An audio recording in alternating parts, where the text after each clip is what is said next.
5월이네요. 가정의 달입니다. 카네이션, 감사편지, 부모님께 전화 한 통이라도 해 라는 말이 사방에서 들려오죠. 그런데 혹시 핸드폰 들었다가 내려놓은 적, 채팅창에 몇 자 쓰다가 다시 뒤로 가기 하신 적 있지 않으세요? 전화를 걸어보면 어떻게 될지 이미 보이니까요. 안부 묻고 밥 먹었냐고 물어보고 몇 마디 나누다가 어느 순간 갑자기 부모님이 넌 요새 왜 이렇게 바빠서 연락이 안 되니? 그래서 결혼은 언제 할 건데? 라는 레퍼토리가 시작되죠. 그리고 그 한마디를 듣는 순간 갑자기 짜증이 확 몰려오고 알았어 하고 대답이 끊깁니다. 그러고 나서 전화를 오히려 끊고 나면요, 남는 건 두 가지인데요.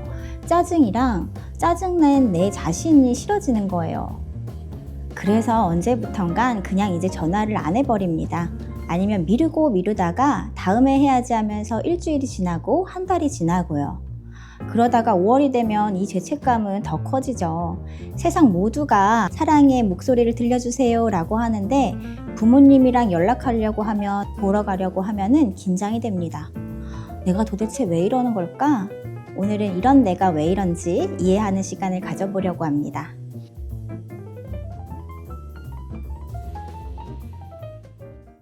선생님, 저 진짜 못된 것 같아요. 불효자 아닌가요? 라는 말씀들 하시면서 눈물을 훔치시는 분도 계세요.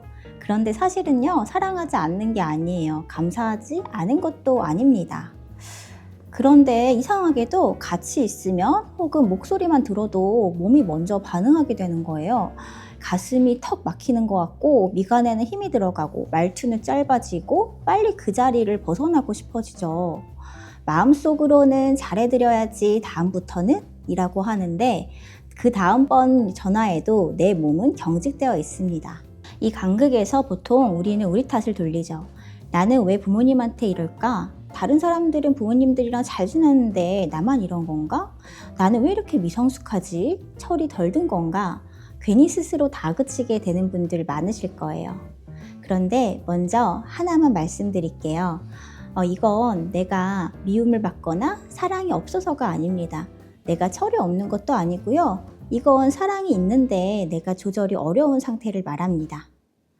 이걸 이해하려면 하나의 개념이 필요한데요. 먼저 자기조절 자원이라는 걸 아시면 좋아요. 저는 보통 이거를 감정 체력이라고 풀어서 설명드립니다. 우리는 하루 종일 감정을 조절하고 억제하고 불쾌한 표현을 안 하려고 노력하죠. 이 적절한 반응을 선택하는 과정에는 심리적 자원이 소모됩니다. 아침에 100이었던 조절 용량이 출근하는 길에 이미 90이 되고요. 오전 회의에서 70이 되고 오후에 업무 보고하고 나면 50으로, 퇴근길에는 30으로 나옵니다. 그리고 보통 우리는 그 상태로 부모님께 전화를 걸죠. 조절 용량 30으로요. 그때 갑자기 너 요즘 전화 왜 이렇게 안 했어? 라고 듣는 순간 안부가 아니게 됩니다. 남은 조절 자원으로는 내가 감당하기 어려운 또 하나의 감정적 요구를 받았기 때문이에요. 이때 일어난 짜증은 성격이라기보다는 하루 동안 감정을 조절하느라 쓴 에너지 자원이 바닥나서 그랬다고 이해해 주시면 좋겠습니다. 그런데 여기서 중요한 질문이 또 남죠. 조절 용량이 바닥난 건 알겠는데 왜 하필이면 우리 부모님 앞에서 그러는 걸까? 난 직장 상사한테는 안 그러는데 도대체 왜 우리 엄마한테만 이러지? 이런 질문은 애착 이론에서 말하는 안전기지를 통해서 알아보도록 하겠습니다. 우리 인간의 애착 시스템을 연구한 영국의 정신과 의사 저온 보비는 안전기지라는 개념을 아이가 낯선 환경을 탐색하다가 불안해지면 다시 양육자에게 돌아오는 것이라고 말했는데 여기서 그 양육자가 바로 안전기지를 말하는 거예요. 특히 부모님은 우리 뇌가 가장 어린 시절부터 이 사람 앞에서는 조절을 내려놓아도 된다라는 학습을 한 가장 원초적인 안전기지를 말합니다. 그런데 우리가 성인이 되면요, 친구나 파트너, 나만의 공간으로 이 안전기지를 확장해요. 하지만 부모라는 안전기지는 사라지는 게 아니라 우리 마음의 가장 깊은 층에 그대로 남아 있습니다. 그래서 부모님 앞에서 퇴행이라는 게 일어나요. 퇴행이라는 단어가 부정적으로 들릴 수도 있을 거예요. 그런데 이건 성숙한 조절 방식을 유지할 자원이 부족할 때 안전한 대상 앞에서 더 오래되고 덜 여과된 반응 패턴으로 돌아가는 무의식적인 방어 기제를 말한다고 이해하시면 좋겠습니다. 그래서 역설적이지만 부모님 앞에서 예민해진다는 건 그 관계가 여전히 당신에게는 안전기지라는 뜻이 되기도 하는 거예요. 그렇지만 모든 사람이 짜증으로 반응하는 건 아니죠. 어떤 분들은 짜증 대신에 회피를 선택하고 계시는 분도 있습니다. 전화를 미루고 명절 방문을 줄이고 대화를 최소화하고요. 물리적으로는 가까이 있어도 정서적으로는 거리를 두는 거죠. 사실 짜증과 회피는 반대처럼 보이지만 같은 뿌리에서 나온 다른 기지라고 이해해 주시면 좋아요. 또 다른 애착 연구자 미클린서와 쉐이버의 모델에 따르면 안전기지 앞에서 조절이 어려워질 때 사람들은 크게 두 가지로 반응합니다. 하나는 감정의 증폭인 과활성화이고요. 짜증이나 투정, 과민 반응이 이거를 말합니다. 엄마는 맨날 그래. 이런 것들 말이에요. 이건 연결을 원하지만 조절이 안 돼서 거칠게 표출되는 반응이죠. 다른 하나는 비열상화입니다. 감정을 차단하는 방향이에요.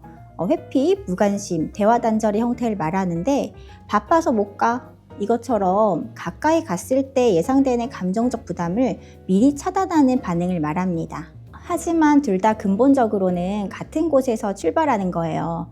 안전기지 앞에서 일어나는 조절의 어려움이죠. 짜증을 내는 나 자신도 전화를 피하는 나 자신도 둘 다 불효가 아닙니다. 마음이 감당할 수 있는 방식으로 대처하고 있는 거거든요. 그리고 많은 경우에 같은 사람이 이 두 가지를 번갈아 경험하곤 합니다.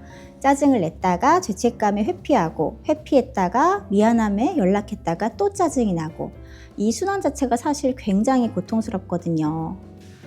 여기서 한 가지 더 짚고 갈 것이 있는데요. 부모님과의 관계에서 유독 조절이 어려운 이유가 또 있습니다. 부모님은 우리가 감정을 어떻게 표현하고 어떻게 억제하고 어떤 감정은 괜찮고 어떤 감정은 안 된다라고 처음 배운 관계이기도 하거든요. 그래서 부모님 앞에 서면 직장에서 쌓아온 성인 때의 조절 방식이 아니라 그보다 훨씬 더 오래된 반응 패턴이 등장합니다. 예를 들어서 엄마가 야, 너 살 좀 찐 것 같다 하는 순간 우리의 뇌는 사춘기 때 15살 때 반응 회로로 돌아가죠. 의식적으로 하는 게 아니라요, 자동적으로 돌아가는 거예요. 그렇다면 이번 5월 어떻게 하면 좋을까요? 3가지를 드리겠습니다. 첫 번째, 예고하기. 만남 전에 조건을 정하세요. 전화든 방문이든 미리 시간의 틀을 정하는 겁니다. 엄마, 나 지금 잠깐 전화할 수 있어. 우리 5분만 통화하자. 이건 단순한 시간 제한이 아니라 자기 조절 용량에 맞는 그릇을 미리 세팅하는 거라고 생각하시면 좋아요. 그릇의 용량을 내가 먼저 알면요, 넘치지 않는 선도 맞출 수 있듯이 두려워서 아예 전화를 피하는 반응을 줄일 수 있습니다. 두 번째로 반응을 번역하기입니다. 우리 짜증을 한번 번역해 볼까요? 부모님이 너 왜 전화 안 했어? 이 글자를 그대로 받아들이면 비난이 됩니다. 그런데 부모님의 속뜻은 사실 한별아, 너가 정말 보고 싶었어 이거거든요. 이걸 애착 시스템의 언어로 번역해보면 부모님도 자신의 안전기지가 멀어지는 것에 대한 불안을 서툴게 표현하고 있는 거기도 해요. 이 번역이 가능해지면 같은 말을 들어도 내 반응이 이전과는 분명 달라질 겁니다.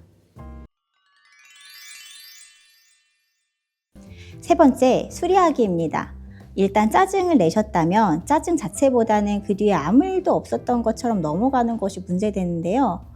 짜증을 낸 다음에 죄책감에 빠져서 회피하는 패턴이 관계를 실제로 손상시키는 거거든요. 그래서 짜증을 냈다면 터진 뒤가 더 중요합니다. 심리학에서는 이거를 관계술이라고 불러요. 엄마, 나 아까 좀 예민했지? 엄마한테 화난 게 아니라 나 요즘 좀 지쳐 있었나 봐. 이 한마디가 관계의 안전기지를 다시 단단하게 만들어줄 수 있습니다. 오늘 이 영상을 끝까지 보신 분이라면 아마 부모님 앞에서 예민해져서 짜증을 내기도 했고 전화를 피하기도 했고 후회하기도 했던 나 자신이 싫었던 적이 분명 있으셨을 거예요. 그런데 그거 아세요? 사실 그게 가능하려면 그 관계 안에 사랑이 있어야 하거든요. 아프지 않은 관계에는 짜증도 없고 죄책감도 없습니다. 이 빨간 카네이션의 꽃말 아세요? 당신의 사랑을 믿습니다인데요. 이번 5월엔 카네이션을 달아드리기 전에 나한테 먼저 그 꽃말을 한번 말해주세요. 나의 사랑을 믿습니다. 당신이라 빛나는 별, 여기는 고요한 별입니다.